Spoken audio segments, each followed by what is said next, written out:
परमात्मने नमः। गुरुर्ब्रह्मा गुरुर्विष्णु गुरुर्देवो महेश्वरा, गुरुर्साक्षात् परं ब्रह्म तस्मै श्री गुरुवे नमः।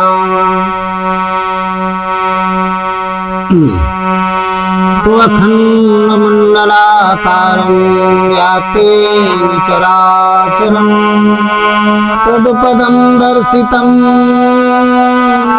येन तस्मै श्री गुरुवे नमः। बोलिए सद्गुरुदेव भगवान की जय, भक्त और भगवान की जय। बड़ा सुंदर प्रसंग है। हमारे भक्तकालीन कवि हुए संत कबीर और संत तुलसी, और बड़ी धार्मिक भ्रांतियां हैं। दोनों तत्वदर्शी सदगुरु थे और दोनों ने हृदय स्थित आत्मा राम का दिग्दर्शन किया था, उस तत्व का दर्शन कर लिया था। दोनों ने राम के दर्शन कर लिए थे। तो जब दोनों की मृत्यु हो रही थी, इस सत्संग में हम दोनों के प्रसंगों को एक में जोड़ करके बात बताएंगे कि जब दोनों शरीर त्याग रहे थे, कहने का मतलब मरते समय संत कबीर व तुलसी ने किस नाम को सतनाम कहा, ये आज का प्रसंग है। सबसे पहले तो प्रसंग के बारे में समझ लीजिए। मरते समय संत कबीर व संत तुलसी ने किस नाम को सतनाम कहा, जिस सतनाम को अनादिकाल से लोग जपते चले आए। तो ये सतनाम है क्या? बड़ी धार्मिक भ्रांति है। कोई किसी नाम को सतनाम कहता है, कोई किसी को सतनाम कहता है। अलग अलग प्रकार से लोग इस नाम की परिभाषा देते हैं। कोई कहता है ये सतनाम है, कोई कहता है ये सतनाम है। लेकिन आज हम आपको बताएंगे कि संत कबीर और संत तुलसी ने सतनाम किसे कहा है, जिसको अनादिकाल से, और उदाहरण के साथ आपको बताएंगे, प्रमाण के साथ आपको बताएंगे, घुमा फिरा के नहीं बताएंगे, प्रमाण के साथ बताएंगे। शास्त्रों में लिखे विचारों के अनुसार आपको बताएंगे कि सतनाम किसे कहते हैं। आज हमारे देश में धार्मिक भ्रांति के कारण लोग अपने अपने मन हिसाब से सतनाम, लोग उस परमात्मा के सतनाम को अलग अलग नामों में बांट दिया है। कोई राधा नाम में, कोई शंकर नाम में, कोई कृष्ण नाम में, कोई दुर्गा नाम में, कोई सोहम नाम में, जाने कितने नाम, तमाम नामों में बांट दिया है सतनाम को। लेकिन इन दोनों संतों ने अपने अपने ग्रंथों में जो लिखा है, अपनी वाणी को, संत कबीर ने बीजक में और संत तुलसी ने रामचरितमानस में सतनाम के बारे में बड़ा सुंदर बताया है। तो मैं दोनों संतों के विचारों को आज के सत्संग में व्यक्त करेंगे कि सतनाम क्या है, सतनाम किसे कहते हैं। तो देखिए, सबसे पहले हम संत तुलसी के अनुसार बताएंगे सतनाम किसे कहते हैं। तो इसमें हम कुछ उदाहरण दे करके आपको बताएंगे। तो पहला उदाहरण हम आपको देंगे भगवान विष्णु का। भगवान विष्णु और नारद के संवाद को लेकर के हम सतनाम आपको बताएंगे कि सतनाम किसे कहा गया है। एक समय की बात है, ये नारद जी थे, इनको तीनों लोगों का पोस्टमैन बताया गया, सूचना वाहक मंत्री। क्षण मात्र में, पल मात्र में, पल भर में ही सूचना इस लोक की उस लोक में पहुंचा देते थे। मन की गति से चलते थे। नारद जी को बताया गया है, मन की गति से चलते थे। कोई सूचना कहीं पहुंचाना है तो नारद के माध्यम से सूचना वो पहुंच जाती थी, पहुंच जाती थी तुरंत। लेकिन ये सब होते हुए भी इनको एक श्राप था। श्राप था प्रजापति दक्ष का। इनको श्राप लगा था। क्यों लगा था, इसकी एक कहानी है, थोड़ा 2 मिनट में बता देंगे। राजा जो प्रजापति दक्ष थे, प्रजापतियों के नायक, वो भी ब्रह्मा के पुत्र बताए गए हैं। तो उनके 100 पुत्र थे, 100 पुत्र थे और 100 पुत्रों को नारद जी ने अपने ज्ञान के उपदेश से सबको महात्मा बना दिया था। ज्ञान का उपदेश दिया, सबको महात्मा बना दिया, सब संत बन गए। जब ये बात राजा दक्ष को पता लगी तो उन्होंने नारद को दे दिया श्राप कि तुम 2.5 घड़ी से ज्यादा एक जगह ठहर नहीं सकते हो। एक जगह ठहरोगे तो पूरे संसार को तुम संत बना दोगे। हमारे 100 पुत्रों को तुमने संत बना दिया। तो श्राप दिया कि नारद जाओ, मैं तुम्हें श्राप देता हूं कि तुम 2.5 घड़ी से ज्यादा एक स्थान पर नहीं रुक सकते हो, और यदि रुकोगे तो तुम्हारे शरीर के खंड खंड हो जाएंगे। ये श्राप दे दिया था। तो दक्ष के श्राप को सिर में धर करके भगवान का नाम ही लिया करते थे। श्रीमन नारायण नारायण हरि हरि, यानी राम राम ही ये लिया करते। ये परमात्मा का नाम ही बीड़ा बजाते हुए वो गाया करते थे, जपते रहते थे, जपते रहते थे। जहां जाते थे वो राम नाम की ध्वनि करते रहते थे, क्योंकि दक्ष का श्राप लगा हुआ था। तो जपते रहते थे। एक बार क्या हुआ, क्योंकि राम नाम का जप करते थे, तो राम नाम के जप में बहुत बड़ी शक्ति है। तो राम नाम लेते हुए चले जा रहे थे। देखा हिमालय की तलहटी में एक सुंदर जगह है, बढ़िया झरने बह रहे थे, जलाशय निर्मल पानी था, शीतल मंद सुगंध हवा बह रही थी।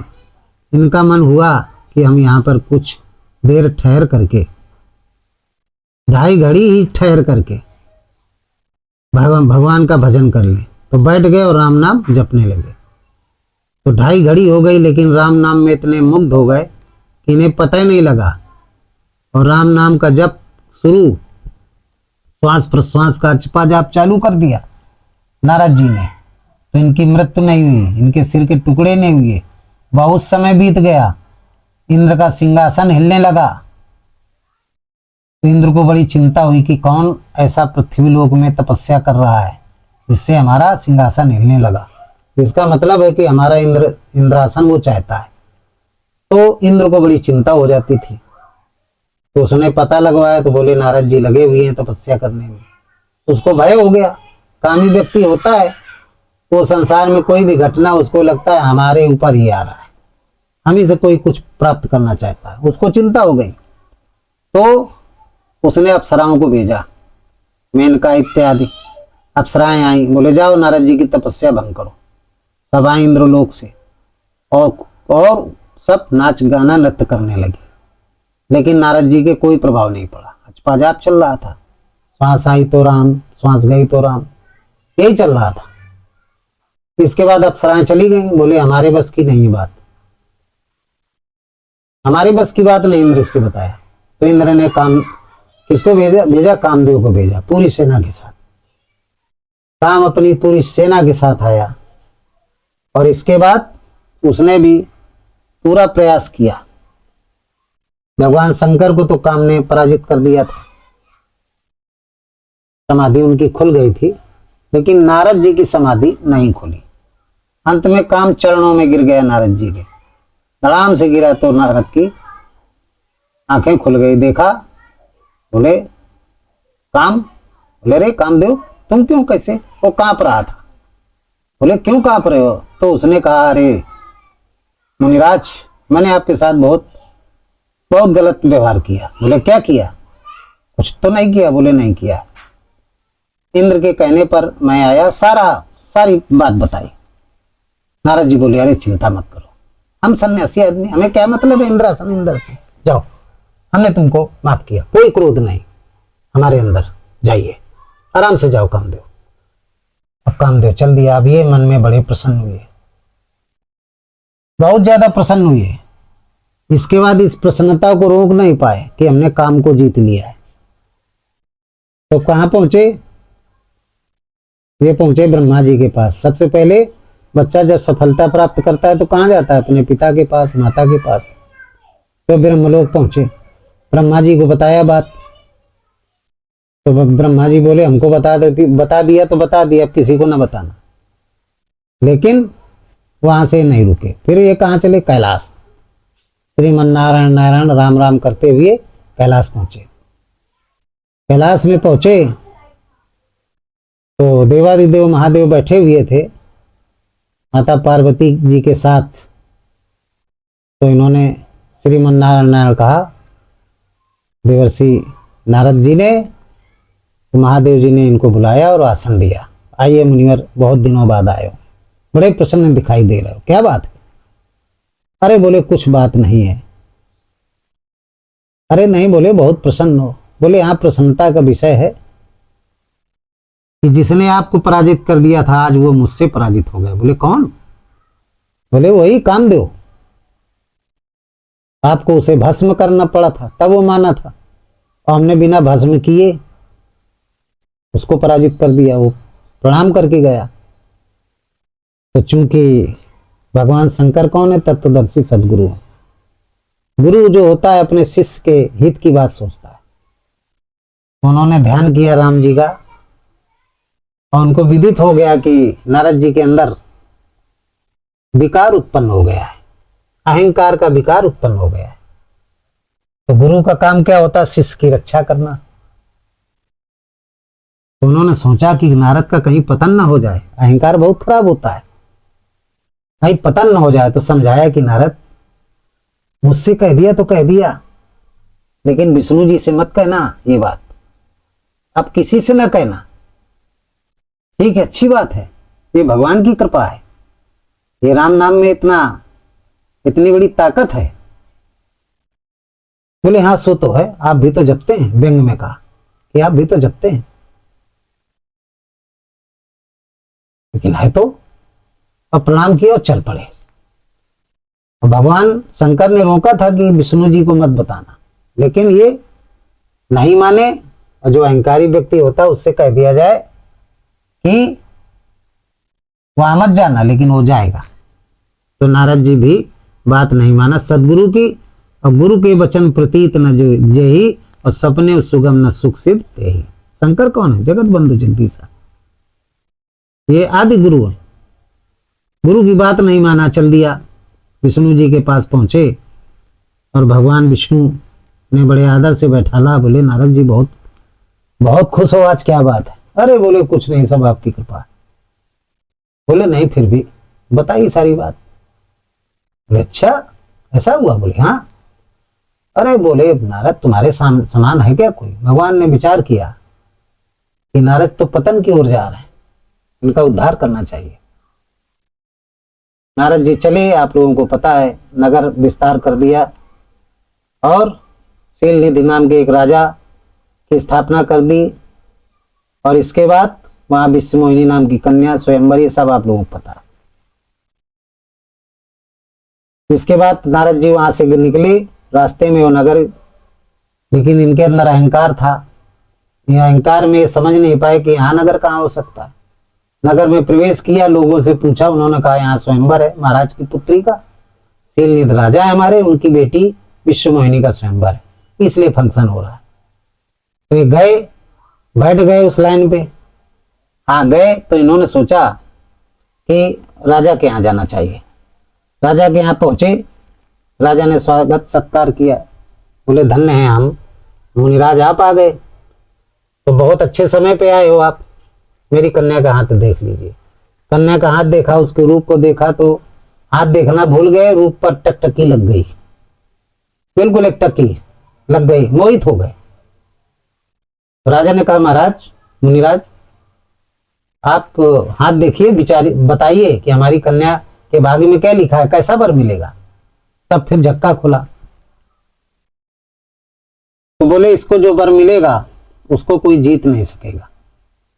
बड़े प्रसन्न हुए, उल्टा सीधा और कुछ बढ़ा चढ़ा के बताया और वहां से भगे। मन में विचार कर रहे हैं कि किस प्रकार ये कन्या हमको मिले, इससे मेरी शादी हो। विचार किया कि तो बहुत सुंदर है और हमारा इतना सुंदर रूप नहीं, तो सुंदर रूप चाहिए तब ये जयमाला डालेंगे। कहाँ से मिलेगा? बोले विष्णु जी सब देवताओं में सुंदर है, उन्हीं के पास जाया जाए। गए, प्रणाम किया, बोले अरे नारद जी अब गए फिर आ गए, बड़े इस बार बड़े व्याकुल दिख रहे हैं। बोले हाँ व्याकुलता की बात है। बोले बताओ हम आपकी क्या मदद कर सकते हैं? बोले इसीलिए तो आपके पास आए। बोले अपना सुंदर रूप हमको दे दो। बोले क्यों? अरे बोले ऐसी सी बात है, इसी में मेरा हित है। बोले ठीक है नारद, जिसमें तुम्हारा हित होगा मैं वही कार्य करूंगा, जाइए आप। भगवान ने क्या किया? विष्णु जी ने उनका मुख बंदर का बना दिया। बंदर का मुख बन गया, आप लोगों को पता है। फिर वो बैठे तो उसने, कन्या ने इनकी तरफ देखा भी नहीं। काफी समय बीता, स्वयंवर का चलता रहा। भगवान विष्णु गए और जा करके पहुंचे तो चूंकि इनकी माया थी, उसने इन्हीं के ऊपर जयमाला डाल दिया, अलीवा के चल दिया। अब ये फड़फड़ाते हुए आए। इसके बाद जो है बगल में बैठे थे शंकर जी के गण, तो हंस रहे थे। बोले बहुत व्याकुल हैं। बोले व्याकुल की बात ही है, अब बता ना सके तो बोले अपना मुख तो देखो जा, पहले तुम्हें आना ही नहीं चाहिए। जल में देखा तो बंदर को मुंह, तो और ज्यादा क्रोधित हुई है। बोले आज जा करके विष्णु को श्राप दे दूंगा, ये मेरा भला नहीं देख सके। फिर बड़बड़ाते हुए जा रहे थे, तब तक विष्णु जी रास्ते में ही मिल गए। लक्ष्मी साथ में थी और वो विश्वमोहिनी कन्या थी। तो उन्होंने कहा अच्छा भले मिल गए, हम तो तुम्हारे यहाँ जा रहे थे। हमारे साथ, हमने आपके साथ क्या गलत किया था? किस जन्म का बदला लिया आपने?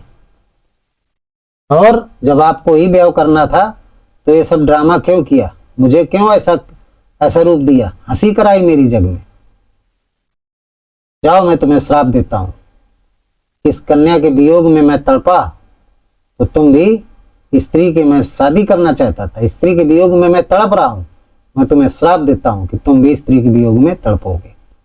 और राजा का शरीर मुझे धारण करना पड़ा तो तुम भी राजा बनोगे, और मृत लोक में तुमको भी जन्म लेना पड़ेगा। ये श्राप दे दिया। कैसे श्राप दिया? भगवान विष्णु ने अपनी माया को हटाया तो ना वहां विश्वमोहिनी कन्या बची है, ना लक्ष्मी जी, सिर्फ विष्णु जी बचे और नारद जी। नारद जी का मोह खत्म हुआ। अब नारद जी को होश आया कि हैं हम क्या कह गए, बहुत दुर्वचन हमने बोले, चरणों में गिर गए। भगवान विष्णु ने कहा नारद, हमने तुम्हारे हित के लिए काम किया था, आप सन्यासी हैं, आप कहाँ ये शादी ब्याह के चक्कर में पड़ रहे थे? आपकी भक्ति नष्ट हो जाती, काम वासना में आप जा रहे थे, काम ने आपको सता रखा था, मोह ने आपको मोहित कर लिया था, और क्रोध भी आपके अंदर हावी हो गया था। क्रोध भी आपके अंदर हावी हो गया था। इन सब से आपको बचाया, आपको पतन से बचाया। बोले प्रभु हमने बहुत गलत किया, हमारा श्राप आप वापस ले लीजिए। बोले नहीं, आपका श्राप वापस नहीं हो सकता। बोले हमारे अंदर बड़ी अशांति है। बोले शांति मिलेगी, एक काम करिए। क्या कहा? भगवान विष्णु कहने लगे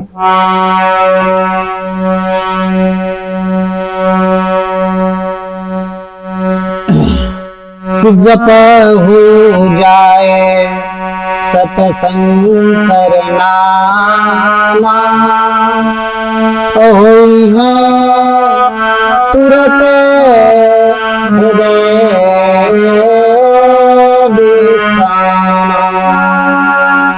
कि जप हो जाए सतसंकर नामा, होई तुरत हृदय विश्राम।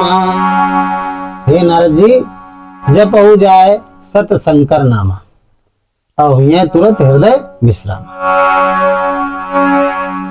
शंकर जी का सत नाम जाप करो। क्यों? और किसी के सत नाम की बात नहीं की। क्यों? बोले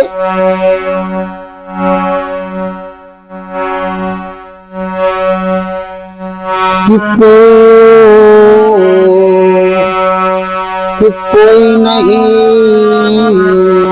कोई नहीं सिवाय समान प्रिय मोरे, आस पर तीत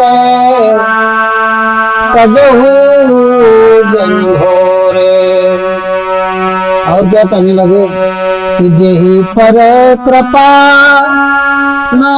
करही पुरारी, यही पर कृपा ना करही पुरारी, असो न पावे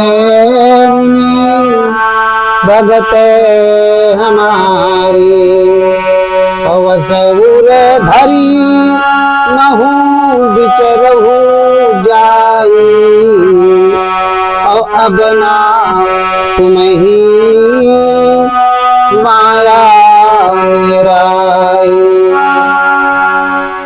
भगवान विष्णु कहने लगे कि जपहु जाए सत शंकर नामा, हुई है तुरंत हृदय विश्राम। शंकर जी का सत नाम जाप करिए, और किसी योग गुरु के सतनाम को नहीं बताया। शंकर जितने भी तत्वदर्शी सदगुरु हैं सबने सतनाम का ही जाप किया। तो देखिए यहां सतनाम की बात आ गई। जो प्रसंग है संत तुलसी का जो प्रसंग चल रहा है सतनाम का, यहां पर सतनाम की बात आ गई। भगवान विष्णु ने कहा जपहु जाए सत शंकर नामा, और हुई है तुरंत हृदय विश्रामा। शंकर का सतनाम, शंकर के सतनाम का जाप करो। तमाम यहाँ विद्वानों ने कहा कि शंकर के 100 बार नाम जपो।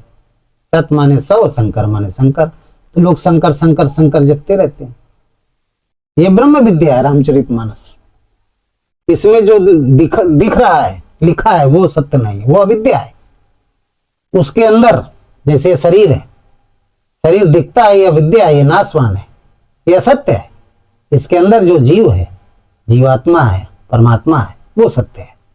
इसी तरीके से रामचरितमानस ब्रह्म विद्या है। इसके जितने भी पात्र हैं, उन पात्रों का जो आध्यात्मिक भाव है वही सत्य है, वही ब्रह्म विद्या है। तो यहाँ पे बताया गया है कि जपहु जाए सत शंकर नामा, हुई है तुरंत हृदय विश्रामा। अनाद काल से जितने भी शंकर हुए हैं, शंकर कहते हैं तत्वदर्शी सदगुरु को, जिसने उस परमात्मा का दिव्य दर्शन कर लिया है, जिस साधक ने, वो सब शंकर। तो उन्होंने किस नाम का जप किया? सतनाम का जप किया। सतनाम क्या है? राम नाम। शंकर कौन सा नाम जपते हैं? तुम पुनि राम राम दिन राती, और सादर जपहु अनंग राती। और शंकर क्या जपते हैं? दिन रात राम नाम जपते हैं, राम राम राम राम, यही जपा करते हैं। तो भगवान विष्णु ने नारद से कहा कि शंकर का जो सतनाम है वो जाप करिए। क्यों? इसलिए कि जो शंकर स्वरूप सदगुरु हैं वही शिव है, वो शिव हो जाते हैं नाम के जप से। नाम निरूपण नाम यतन से, और सो प्रकट जिनमोहन रतन से। नाम का जब जप करते हैं शंकर स्वरूप सदगुरु, तो सो प्रकट, सो माने वो परमात्मा, सो माने शिव, वो राम जो कण कण में व्याप्त है, उसी को शिव कहते हैं, उसी को राम कहते हैं। तो वो शिव स्वरूप हो जाते हैं, इसलिए शंकर को शिव भी कहा गया। तो फिर क्या कहा कि को नहीं शिव समान प्रिय मोरे। शिव के समान, जो शंकर से शिव बना, उसके समान कोई भी प्रिय मुझे नहीं है। अस प्रतीत तजौ जन भोरे, ये मान करके अपने अस प्रतीत तजौ जन भोरे, ये विश्वास मान करके शंकर का जप करो, सतनाम का जप करो। और क्या कहते हैं कि जय पर कृपा न करें पुरारी। शंकर को पुरारी कहा गया है, त्रिपुरारी कहा गया है। ये त्रिपुरारी क्यों कहा गया शंकर को? शंकर स्वरूप जो सदगुरु हैं इनको त्रिपुरारी कहा गया है। ये 3 पुरों में इनका राज्य है, सतोगुण, रजोगुण और तमोगुण। ये 3 पुर हैं, 3 लोक हैं, सत्यलोक, कामलोक और तमलोक। ये 3 लोक हैं। अपने शरीर में भी 3 लोक हैं, और इस ब्रह्मांड में भी 3 लोक हैं, 3 लोक हैं। सतो लोक, सत्यलोक, वहां जो है विष्णु का वास है, रजोलोक और तमोलोक। तमोलोक शंकर का वास, और रजोलोक ये ब्रह्मा का वास। तो कहने का मतलब है कि इनको त्रिपुरारी कहा गया। गुरु में ही ये क्षमता होती है कि साधक के तीनों गुणों का नाश करता है। जब तीनों गुणों से परे हो जाता है साधक, ये गुरु की कृपा से, तो फिर क्या हो जाता है? वो त्रिपुरारी हो जाता है, महेश की स्थिति हो जाती है। महेश की स्थिति को पार करके वो परमात्मेति चापयुक्ते देयस्मिन् पुरुषा परा उपद्रष्टाचार मनता भरता भोक्ता महेश्वरा, गीता में बताया गया है। तो सदगुरु को त्रिपुरारी भी कहा गया, शंकर को त्रिपुरारी भी कहा गया। और जिस पर गुरु कृपा नहीं करता तो राम जी कहते हैं, हृदय स्थित परमात्मा राम कहते हैं, जो विश्व के अणु अणु में है, उनको विष्णु भी कहा गया है। तो राम कहते हैं, वो विष्णु कहते हैं कि सो न पाओ मुनि भगति हमारी, जय पर कृपा न करें पुरारी। जिस पर तत्वदर्शी सदगुरु कृपा नहीं करता, वो जिस पर कृपा नहीं होती गुरु की, वो कितना भी राम नाम का जप करे, राम नाम में अंतर है, कोई हीरा कोई पत्थर है। तो गुरु के सानिध्य में रह करके कृपा कब गुरु करता है? जब गुरु के वचन प्रतीत, जो गुरु के वचनों को अक्षरशः पालन करता है। गुरु ने नाम जप की विधि बताई, नाम की दीक्षा दिया कि ये नाम जपना है, लेकिन नहीं, दूसरा नाम जप रहे हैं। उन्होंने कहा राम नाम जपिए, तो बोले वो और माया के नाम जप रहे हैं। राम और ओम के अलावा ये दो नाम ऐसे हैं, इनको प्रणव कहते हैं, एक ही है, संस्कृत में ओम और हिंदी में राम। इनके अलावा आप नाम कोई नाम ले रहे हैं, सब माया के नाम। तो ये गुरु के वचनों की अवहेलना है। तो गुरु के वचनों को जो नहीं मानता, उस पर गुरु की कृपा नहीं होती।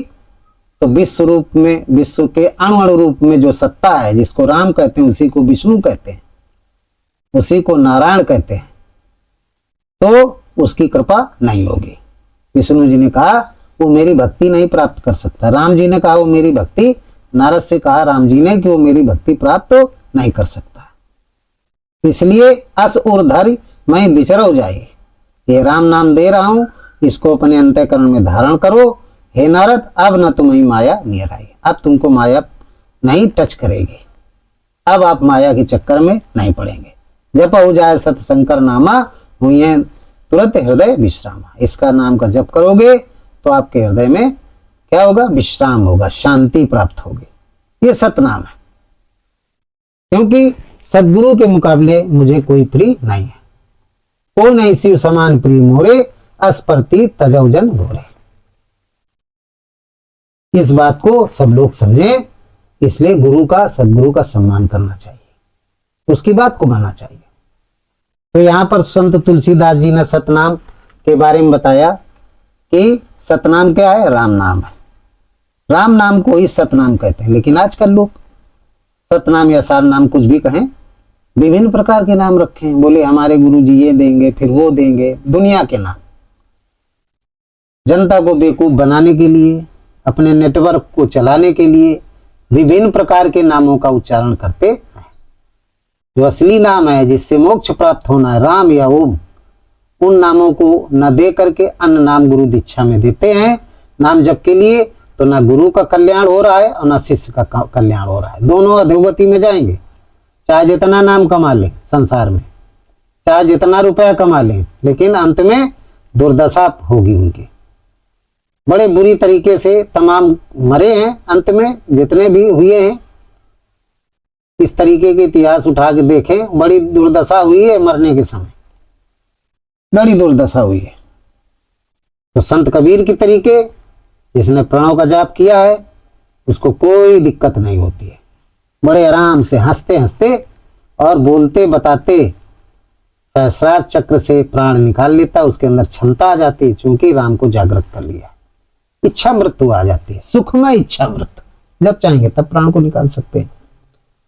तो संत कबीर के अनुसार अब आपको हम बताएंगे कि सतनाम क्या है। तो संत कबीर से पूछा शिष्यों ने कि सतनाम क्या है गुरुवर, ये कौन सा नाम है, किसका आप जाप करते हैं? तो उन्होंने कहा सतनाम राम को ही कहते हैं, राम नाम को ही सतनाम है। और ये नाम इतना मधुर है और इस नाम में इतनी शक्ति है कि पापी से पापी भी है, उसके भी अंतःकरण में शांति प्राप्त हो जाएगी, उसको भी शांति मिल जाएगी, उसको भी परम धाम मिल जाएगा, उसको भी मोक्ष मिल सकता है। जब से जाने तब से माने, लेकिन उसकी विधि है। पहले तत्वदर्शी सदगुरु को ढूंढे, उससे दीक्षा लें, उससे यत्न नाम जप की प्राप्त करें और उसके दिशा निर्देश के अनुसार नाम का जप करने लगे। जब नाम का जप करेंगे आप, तो गुरु की कृपा से आपको मोक्ष प्राप्त हो जाएगा। तो सतनाम गुरु की, तत्वदर्शी सदगुरु की कृपा से ही सतनाम मिल सकता है। और न तमाम व्यापारी हैं, वो कहीं कोई नाम बताते हैं, कहीं कोई नाम बताते हैं, दुनिया को घुमा रहे हैं। और दुनिया लालच और मोह और कामनाओं से वशीभूत, आशा तृष्णा विषय वासनाओं के चक्कर में पड़ करके कि ये नाम जपे इससे पैसा आ जाए, कर्म नहीं करेंगे, फोकट का पैसा लेना चाहते हैं तो नाम जपते हैं, इसलिए कल्याण नहीं होता। पैसा मिल भी गया तो चला गया। राम विमुख संपत्ति प्रभुताई, जाए रही पाई बिन पाई। माया का नाम जपेंगे तो संपत्ति आएगी, देता वो ईश्वर ही है। भगवान कृष्ण ने गीता में कहा, इस राम के अलावा इस संसार में कोई सत्ता ही नहीं है, जो हम आप सबके अंदर है। और जो जितने भी देवी देवता हैं सब कल्पित हैं, मनुष्य के द्वारा ही बनाए गए हैं। उनका सहारा लेकर, आधार मान करके नाम का जप करते हैं तो परमात्मा जो एक है वो देता तो है फल, लेकिन वो अविध पूर्वक पूजा की गई थी, तो इसलिए वो फल नश्वर होगा। फल मिलेगा, कुछ दिन मानव भोग करेगा, इसके बाद नष्ट हो जाएगा, फिर वो दुखों के संसार में आ जाएगा। स्वर्ग की स्थिति प्राप्त होगी, फिर नरक की स्थिति मिल जाएगी। तो संत कबीर कहते हैं कि राम नाम बहुत दुर्लभ है, सबको प्राप्त नहीं होता। बोले मैं तो राम नाम का ही जप करता हूँ। कहते हैं विशेषता बतला रहे हैं, सतनाम के बारे में बता रहे हैं जो राम नाम है। लोग कहते हैं संत कबीर ने राम नाम का जप ही नहीं किया, और आज हम आपको बताएंगे कि संत कबीर ने बीजक में कितने बार बताया है कि सतनाम राम ही है। मैं एक एक साखी के माध्यम से आपको बताऊंगा। बहुत सारी साखियों को लेकर के आया हूं अपने अंतःकरण में, अपने चित्त में मैं उनका वर्णन कर रहा हूं। जैसे एक साखी है, कबीर कहते हैं कि राम नाम अति दुर्लभ योरों ते नहीं काम, वादि अंत और युगे युगे राम ही ते संग्राम। राम नाम अति दुर्लभ औरों ते नहीं काम, वादि अंत युगे युगे राम ही ते संग्राम। संत कबीर कहते हैं राम नाम अति दुर्लभ। दुर्लभ क्यों कहा? क्योंकि राम नाम सबको प्राप्त नहीं होता। राम नाम का जप हर व्यक्ति नहीं कर सकता। जिसके मन में मन शून्य होगा, आशा तृष्णा विषय वासना, संसार से विरक्त होगा, कोई इच्छा नहीं होगी, केवल भगवान को प्राप्त करने की इच्छा होगी, उसी का मन राम में लगेगा। और नहीं, राम में मन नहीं लगेगा। माया रूपी योग माया के तमाम नाम है, उनमें मन लगेगा। और उनमें मन लगेगा तो माया तो आएगी, कर्म करोगे आएगी थोड़ी बहुत, लेकिन उस माया के आने से शांति प्राप्त तो नहीं होगी। राम नाम का जप करने से मानसिक शांति प्राप्त होती है और जीवात्मा अपने निज घर को जाती है। जिस घर को कबीर गए, तुलसी गए, जिस घर में, हर जीवात्मा का ये घर नहीं जिसको हम आपने बनाया, संजोया, सजाया, ये घर नहीं है। ये तो नश्वर घर है। अपना घर कौन सा है? आनंदमय कोश है। आनंदमय कोश है जो सहज प्रकाश स्वरूप जहां परमात्मा रहता है, इसके प्रकाश से हजारों लाखों सूर्य प्रकाशित है। ऐसा घर है। उस घर में वो घर आपका है, वो आपका निवास स्थान है। तो संत कबीर कहते हैं राम नाम अति दुर्लभ, बड़ा दुर्लभ है। जो दसों ममताओं का त्याग करके अपने मन को शून्य कर लेता है, श्रद्धा भक्ति से गुरु पर विश्वास करके, गुरु के सानिध्य में रह करके अपने मन को सीधा कर लेता है, शंकर स्वरूप सदगुरु की प्राप्ति होने के बाद अपने मन को सीधा कर लेता है, शून्य कर लेता है, निर्मल कर लेता है, वो अपने घर जाता है। तो कहते हैं कि राम नाम अति दुर्लभ औरों ते नहीं कहा, मुझे अन्य नामों से कोई काम नहीं। आदि अंत और युग युग राम इससे संग्राम। जन्म से लेकर आज तक मैंने राम नाम का ही संग्राम किया। बहुत सारे युग बीत गए। मेरा जन्म हुआ, कुछ और शरीर था, 1 मिनट बाद वो शरीर मर गया, दूसरा शरीर प्राप्त हुआ, दूसरा शरीर प्राप्त हुआ। जाने कितने बार हम मरे और जिंदा हुए इसी जन्म में, पूर्व जन्म की तो बात छोड़िए, लेकिन हमने राम नाम रूपी आधार को नहीं छोड़ा, तो उसको पकड़े रहे। तो राम नाम ही सतनाम है, मैंने इसी का जाप किया। फिर आगे की साखी में और बताते हैं, क्या कहते हैं, फिर बताते हैं और भी उदाहरण दे रहे हैं कि जीव शिव सब प्रगटे, वे ठाकुर सब दास, और कबीर और जाने नहीं, हरे को राम नाम की आस। जीव शिव सब प्रगटे, वै ठाकुर सब दास, कबीर और जाने नहीं, एक राम नाम की आस। संत कबीर कहते हैं जीव शिव सब प्रगटे, वह ठाकुर सब दास, कबीर और जाने नहीं एक राम नाम की आस। संत कबीर कहते हैं कि भ्रम में पड़कर के जीव अपनी कल्पित कल्पनाओं से अनेकों देवी देवताओं की पूजा करते हैं।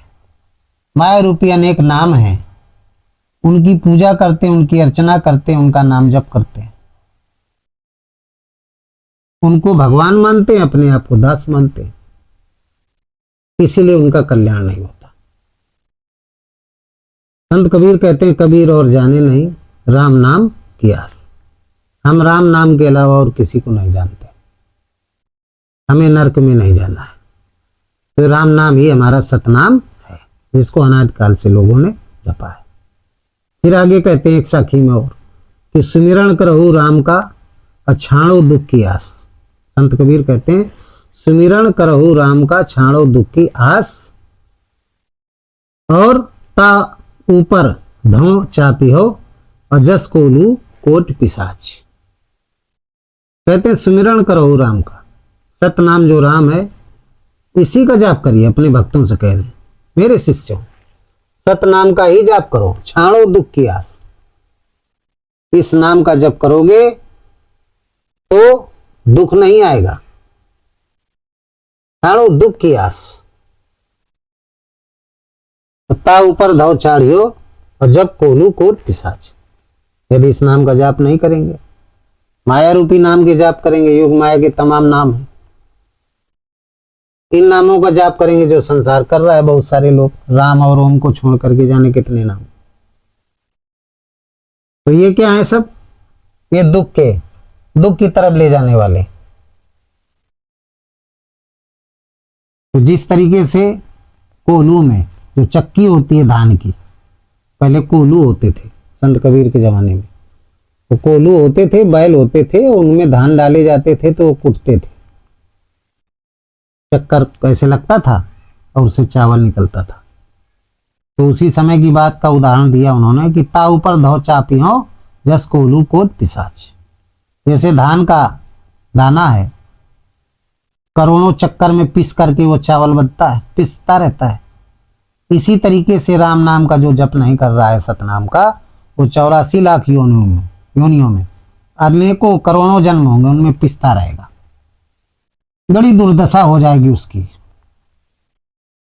वो नरक में जाएगा। इसलिए सतनाम केवल राम है, इसी का सुमिरन करो। और बताते हैं सतनाम के बारे में और साखी बहुत जगह बताया, और कहते हैं सुमिरन करहु राम का अब काल गए है केस। सुमिरन करहु राम का काल गए है केस, और ना जाने कब मारी हैं क्या घर क्या परदेश। ना जानो कब मारी हैं क्या घर क्या परदेश। काल हमेशा आपके चारों तरफ घूम रहा है, प्रति क्षण काल घूम रहा है, पता नहीं कब काल का चक्कर लग जाए। आप घर में हो चाहे बाहर हो, सब जगह काल मड़रा रहा है, पता नहीं कब आज करे सो काल करे सो आज कर, आज करे सो अब, और पल में परलय होएगी, बहुर करोगे कब। ये करने की बात क्या है? राम नाम जपने की। सत नाम जपने के लिए संत कबीर ने कहा। ये ना सोचो कि बुढ़ापा में, हम जवानी में या बुढ़ापा में ये काम निपटा लें, इसके बाद राम भजन करें। लड़की की शादी कर लें, इसके बाद राम भजन करें। बच्चे की शादी कर लें, फिर इसके बाद राम भजन करें। मकान बन जाए फिर राम भजन करें। गाड़ी आ जाए फिर राम नाम जप करें, भजन करें राम नाम का। तो बोले काल का कोई ठिकाना नहीं, पता नहीं कब मृत्यु आ जाए। ये जो अनमोल शरीर मिला है मानव का, इसका उद्देश्य है मोक्ष प्राप्त करना, इससे आप वंचित रह जाएंगे। इसलिए हर क्षण प्रति क्षण राम का स्मरण करें, काम करते रहो, नाम जपते रहो। राम कहाँ है तुम बड़े सयाने, किसी विचारक ने लिखा है कि राम कहाँ है तुम बड़े सयाने, ठाड़े बैठे परे उताने। जो राम का नाम है, प्रणव है, ये किसी भी परिस्थिति में आप ले सकते हैं। राम नाम किसी भी परिस्थिति में ले सकते, सोते जागते उठते बैठते हर समय आप राम का नाम ले सकते हैं। बड़ा पवित्र नाम है। इस नाम को लेने से आप अपवित्रता की स्थिति में तो भी आप पवित्र माने जाएंगे, क्योंकि जो हमारा आपका शरीर है यह अपवित्र है, पंचभूतों से बना है, इसमें गंदगी ही गंदगी है। पवित्र यदि करना है तो मन को पवित्र करिए, शरीर को पवित्र करने के चक्कर में मत पड़िए। आजकल तमाम हमने देखा है भक्तों को, विशेष करके महिलाएं, शरीर को पवित्र करने में 4 बजे तड़के से लगी रहेंगी, 20 बार नहाएंगी, 25 बार मकान धुलेंगी, दुनिया भरे का काम करेंगी शरीर की पवित्रता के लिए। ये शरीर जहां रह रहा है उसकी पवित्रता के लिए, लेकिन मन उनका इतना गंदा है, उसमें भिष्ठा ही भिष्ठा भरा है। संसार की जितनी बदबूदार चीज, गंदगी वाली चीज है, उससे भी करोड़ों गुना बढ़ करके वो गंदगी उनके मन में भरी हुई है। हर समय ये गंदगी है क्या? लोगों से ईर्ष्या करना, लोगों का बुरा देखना, लोगों को परेशान करना, लोगों का अहित देखना, निंदा करना लोगों की, ये सब गंदगी है। जितने विकार हैं, काम क्रोध मद लोभ ईर्ष्या द्वेष आशा तृष्णा विषय वासना, ये मानस रोग है, ये मन की गंदगी है। तो संत कबीर कहते हैं स्थूल शरीर, इस काया को पवित्र करने से कोई फायदा नहीं है। मन को पवित्र करिए, मन को पवित्र करके शून्य सहज मन सुमिरते प्रकट भई एक ज्योत, और ताई पुरुष की मैं बलिहारी निरालंब जो। मन को आप सुन करिए। सुनता क्या है? मन की पवित्रता। मन को खाली कर दीजिए, राम नाम से भर दीजिए मनोमय कोष को। यही मनोमय कोष के जो विचार हैं, यही हमें स्वर्ग मोक्ष और नरक की तरफ ले जाते हैं। यदि संसार के विचार भर गए तो जीवात्मा कहाँ जाएगी? नरक में जाएगी, 84 में जाएगी। और यदि राम नाम के विचार इस कोष में भर गए, ये शून्य लोक है, इसको शून्य लोक बनाना है, तो फिर ये जीवात्मा, ये जो जीव है, ये आत्मा में मिल जाएगा, तो जीवात्मा बन जाएगा, आनंदमय कोष में पहुंच जाएगा। आनंदमय कोष में पहुंच जाएगा जीव, ये सूक्ष्म शरीर, सारे इसके कष्ट नष्ट हो जाएंगे। राम नाम के जब से गलत किया है वो भी कटने लगते हैं, नष्ट हो जाते हैं। जब से जानो तब से मानो। तो इसलिए राम का स्मरण करो, क्योंकि काल का कोई भरोसा नहीं। काल हर समय मंडरा रहा है, पता नहीं कब काल किसको ले जाए। चाहे आप घर के अंदर हो चाहे घर के बाहर हो, काल से बच नहीं सकते। सब जगह काल मंडरा रहा है। आप सोच रहे हैं कि हम ये काम कर लें, फिर इसके बाद राम नाम का जप करें, ये काम कर लें, फिर जप करें, कोई भरोसा नहीं। पता नहीं काल कब आपको ग्रसित कर ले, कब आप इसके शिकार हो जाएं। तो जो मानव शरीर है, इसका उद्देश्य समाप्त हो जाएगा। तो देखिए, इस विसाखी में भी राम नाम जो सतनाम है उसके बारे में कहा संत कबीर ने। और भी कहा उन्होंने, और क्या कहा कि राम ही राम पुकारते जिभ्या परिगो रौंस। एक शिष्य ने पूछ लिया कि राम नाम तो गुरुजी सभी लोग लेते हैं, तो इसका भी सिस्टम होगा, किस तरीके का राम नाम लिया जाए। राम नाम आप कहते हैं कि किसी भी परिस्थिति में रहें और राम नाम ले, मोक्ष मिल जाएगा। और उधर आप ये भी कहते हैं कि राम नाम में अंतर है, अब कोई हीरा कोई पत्थर है। तो राम नाम का अंतर क्या है, इसमें हीरा क्या है, किस टाइप का, किस प्रकार से राम नाम जपें कि हीरा हो जाए, पत्थर न हो। तो संत कबीर कहने लगे, मैं बता रहा हूं, राम ही राम पुकारते जिज्ञा परिगो रौस, असुधा जल पीवे नहीं, और खोद पीवन की हौस। सूधा जल पीवे नहीं, सूधा जल क्या होता है, यानी सीधी रात, सीधी बात समझ में ना आए, गुरु के वचनों को ना माने, अपने मन का काम करे, तो फिर जिव्या परिगो रौस, छाले पड़ जाएंगे। रौस माने छाले। तमाम लोग हैं संसार में, बिना गुरु किए राम नाम देखा यूट्यूब में, सब जगह राम नाम जपने लगे, अविधि पूर्वक, विधि पता ही नहीं है। तो राम नाम के लिए ये बड़ा दुर्लभ है। दुर्लभ क्यों कहा गया, विधि से जप करना बड़ा दुर्लभ है, बहुत कठिन है। विधि क्या है इसकी, राम नाम जप करने के लिए तत्वदर्शी सदगुरु की पहले खोज करें, फिर उससे दीक्षा लें, गुरु दीक्षा लें, दीक्षा लेने के बाद वो विधि बताएगा सदगुरु, और उस विधि से राम नाम का जप करें, तो फिर ये हीरा होगा। यदि अविध पूर्वक आप जप रहे हैं, अविध क्या है कि मन आपका कहीं लगा हुआ है, मुंह से राम राम कह रहे हैं, काम कर रहे हैं, लोगों को गाली दे रहे हैं, राम राम राम राम माला चल रहा है, संसार में मन लगा हुआ है, राम राम राम जप रहे हैं, ये अविध पूर्वक है। अचपा जाप करें, मन सहित इंद्रियों का संयम करके श्वास प्रश्वास का जप करें, और जब आप ये अचपा जाप करेंगे, जप यज्ञ करेंगे, तो मन में जो कोष है आपका रिक्त हो जाएगा, शून्य हो जाएगा। जब शून्य हो जाएगा तो ये राम नाम हीरा के समान कीमती हो जाएगा, वो परमात्मा की प्राप्ति हो जाएगी।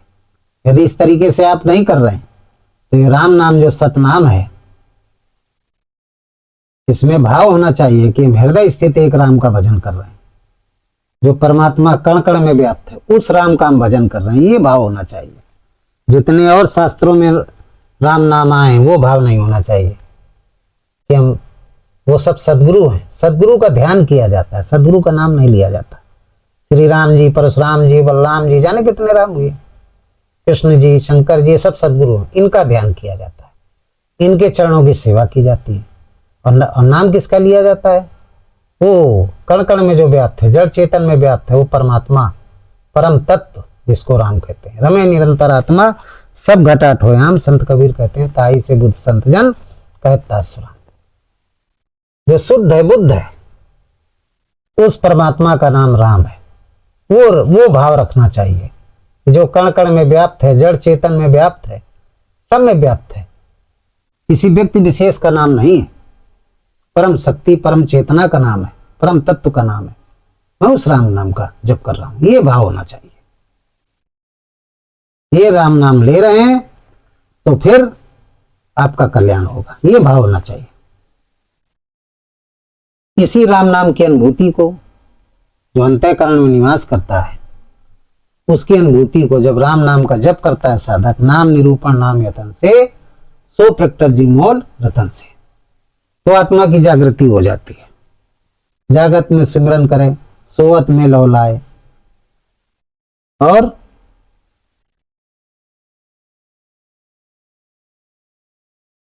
जागत में सुमिरन करे, सोवत में लौलाए। जागता है तो राम राम जप रहा है, सो रहा है तो भी श्वास उसकी राम नाम जप रही है। सुरत बांध, सुरत लाग, सुरत डोर लागी रहे, ताई टूट न जाए। तो मन की दृष्टि है, जिसको संत कवि ने सूरत कहा है, वो डोर बंधी रहती है, लगी रहती है राम नाम में, टूटती नहीं है, टूटती ही नहीं है। ये अचपा जाप है, अनहद जाप है, अचपा जाप है। इस स्थिति का जब जाप करता है साधक, तो सतनाम होता है। वो राम नाम क्या हो जाता है, सतनाम, ये सतनाम है। तो जाप करते करते जो जीवात्मा है, वो आत्मा, वो परमात्मा जागृत हो जाता है, उसका अनुभव होने लगता है। अनुभव होने लगेगा। त्रिकालदर्शी ब्रह्मा की स्थिति, विष्णु की स्थिति और शंकर की स्थिति वो प्रदान कर देता है। तब वो विदेय हो जाता है। उसी को संत कबीर ने कहा, शब्द शब्द सब कोई कहे, वो है शब्द विदेय। और जिभ्या परावत नहीं निरख परख कर ले। वो जिभ्या से उस आनंद का वर्णन नहीं किया जा सकता। आत्मा की जागृति को वो केवल वही साधक जान पाता है जिसके अंतःकरण में, शरीर के अंदर वो जागृति हुई है। दूसरा कोई नहीं वर्णन कर सकता। संत कबीर कहते हैं दूसरा कोई बता ही नहीं सकता, इसलिए उसका स्वरूप और नाम का वर्णन नहीं किया जा सकता। निरखा परखा नहीं जा सकता, निरख परख कर लिए अनुभव किया जा सकता कि परमात्मा है। उसको किसी को बता नहीं सकते। लेकिन ये कब स्थिति होती है? जब मन शून्य हो जाता है। मन को पहले शून्य करना पड़ेगा। इसीलिए संत कबीर ने जप में बताया, जप मरे अचपा मरे अनदहु मर जाए, तो सुरत समानी शब्द में ताई काल न खाए। जो जप है वैखरी मध्यमा, जिसको गीता में बताया गया है, ये क्या है? मन को कंट्रोल करने के लिए ये दोनों जप किए जाते हैं। आप जोर जोर से आप जोर जोर से वाणी से राम राम कहें तो मन संसार से हट करके नाम में लगने लगता है। कुछ दिन ये करिए, फिर कुछ दिन के बाद आप मन से करिए राम राम। ये दोनों जप उसको वैश्य श्रेणी का जप कहते हैं, मध्यमा बोलते हैं। तो मन और टिकने लगेगा। जब उसमें भी टिकने लगे, जब मन अच्छे से टिक जाए, तब फिर श्वास को देखना प्रारंभ करें। कब श्वास आई कब गई, उसमें ध्यान लगाएं, मन को लगाएं। जब अच्छे से मन लगने लगे, तब मानसिक रूप से राम का स्मरण करें। श्वास आई तो राम, श्वास गई तो राम। इसके बाद और भी स्थिति है, वो तत्वदर्शी सदगुरु बताता है। जब दीक्षा ले लेता है तब उसको विधि बताई जाती है। और इसके आगे वाले तब तक राम, श्वास आई तो राम, श्वास गई तो राम, नाम जप करें। और जब यही जाप जागते सोते हर स्थिति पे होने लगे तो अनहद जाप हो जाता है। ये भी समाप्त हो जाता है, ये भी समाप्त हो जाता है। तब जो सूरत है, मन की दृष्टि है, वो शब्द में समा जाती है। इसी को आत्मा की जागृति कहते हैं। उस समय मन हो जाता है शून्य, संकल्प विकल्प से रहित हो जाता है। शून्य लोक से पार, शून्य लोक से पार ये घर हमारा है। संत कबीर ने कहा शून्य लोक से पार। संत कबीर का घर कहाँ है? संत कबीर ने जीव का घर कहाँ बताया? शून्य लोक के पार। शून्य लोक क्या? मनमय कोश है। मनमय कोश में जब मनमय कोश शून्य हो जाता है, इस कोश को जब पार कर जाता है, इसको साथ में लेके नहीं जाता है, इससे निकल जाता है, तब वो जीव आत्मा में विलीन हो जाता है। आनंदमय कोश में आत्मा रहती है, जिसको परमात्मा कहते हैं। तब इसका नाम क्या हो जाता है? जीवात्मा हो जाता है। ये जीव, ये सूक्ष्म शरीर, उसी को जीव कहते हैं। ये आनंदमय कोश में उस आत्मा से मिल जाता है तो फिर क्या हो जाता है? परमात्मा हो जाता है। आत्मा से जब मिल जाता है तो जीव परमात्मा हो जाता है। जो जाने सो देव जनाई, जाना तुम्हें तुम्हें हो जाए। तो फिर सर्वस्वरूप हो जाता है, फिर वो इच्छा रहित हो जाता है। कोई कुंठा नहीं रह जाती मन में। उस स्थिति पे क्या है? सर बिना मुख के सब कुछ खाता है, आनंद रही सकल रस भोगे, बिन वाणी वक्ता बढ़ जोगी। मुख नहीं फिर भी सभी चीजों का स्वादन करता है। बिना इंद्रियों के सब कुछ, सभी चीजों का आनंद ले रहा है। आनंदमय कोश है। जो इच्छा करियो मन माही, और हरि प्रसाद कुछ दुर्लभ नहीं, सब कुछ प्राप्त हो जाता है। तो संत कबीर ने बताया कि सतनाम राम नाम ही है और कोई दूसरा नाम नहीं है। मेरे प्रिय शिष्यों, आप लोग सतनाम यानी राम नाम का ही प्रचार करो। राम नाम, ये सतनाम बड़ा दुर्लभ है। राम नाम अति दुर्लभ, औरों ते नहीं काम, आदि अंत और युग युग राम ही ते कल्याण। मैंने राम नाम का ही जप किया, आप लोग भी करिए। इसी में कल्याण है, इसी में मैंने जीवन भर संघर्ष किया।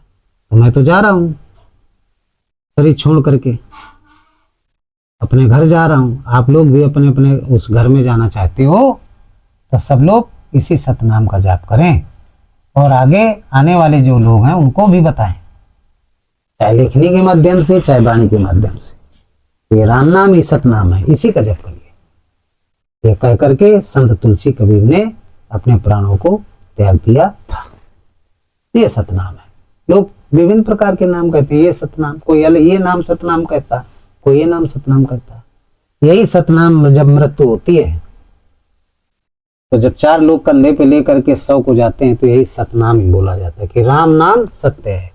तो शेष क्या कहते हैं, बाकी सब असत्य है। उस समय राधा कृष्ण गीता रीता सीता दुर्गा काली जितने नाम है सब छूट जाते हैं, वहां ये नाम नहीं बताए जाते।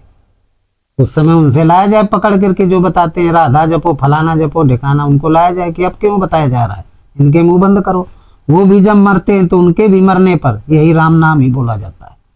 उस समय राधा नाम नहीं बोला जाता। मैं आलोचना नहीं कर रहा हूं, लेकिन सत्य की बात बता रहा हूं। इसी राम नाम में सारे मंत्र सारे नाम छिपे हुए हैं, समाहित है।